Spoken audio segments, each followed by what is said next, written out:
இந்தியாவின் பண்பாட்டு பெருமையும் நவீன தொழில்நுட்ப புதுமைகளையும் ஒரே மேடையில் இணைத்து சிறப்பித்த ஒரு வரலாற்று நிகழ்வாக விஐடி போபால் பல்கலைக்கழகத்தின் சன்ஸ்கிருதி சமாகம் எனும் தனித்துவமான கலாச்சார விழாவை சிறப்பாக நடத்தி அனைவரையும் கவர்ந்தது.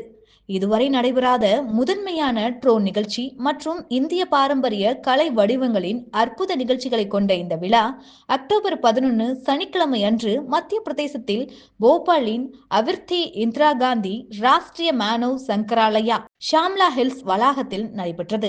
இந்த நிகழ்ச்சியில் இந்தியாவின் புகழ்பெற்ற கலைஞர்கள் பத்ம விபூஷன் டாக்டர் ஜோனல் மான்சிங், ஜாசுகான், அனன்யா சக்கரவர்த்தி மற்றும் வர்ஷினி சங்கர் ஆகியோர் தங்கள் கலை நிகழ்ச்சிகளின் மூலம் இந்திய பண்பாட்டை மெய்மறக்கச் செய்தனர்.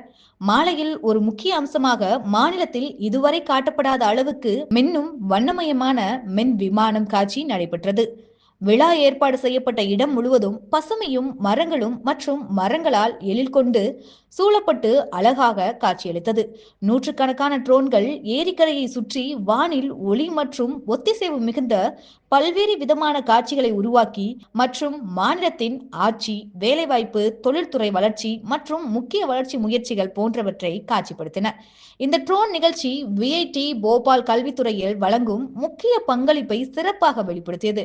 ஆத்ம நிர்பர் பாரத் என்ற நாட்டின் சுயநிறைவு நோக்கத்துடன் இணைந்து எதிர்காலத்திற்கு தயாரான இந்த தொழில்நுட்ப திறனுடன் கூடிய மத்திய பிரதேசத்தை உருவாக்கும் நிறுவனமான விஐடி போபால் தன்னை மீண்டும் நிரூபித்தது. இந்த நிகழ்வை விஐடி கல்வி நிறுவனங்களின் நிறுவனர் டாக்டர் ஜி விஸ்வநாதன் தலைமையில் துணைத் தலைவர் திரு சங்கர் விஸ்வநாதன், அறக்கட்டளை உறுப்பினர் திருமதி ரமணி பாலசுந்தரம் மற்றும் புதுமண தம்பதிகள் திருமதி காதம்பரி ச விஸ்வநாதன், உதவி துணைத் தலைவர் விஐடி மற்றும் டாக்டர் ஏ ஸ்வரன் கிருஷ்ணா ஆகியோரின் தலைமையில் நடைபெற்றது.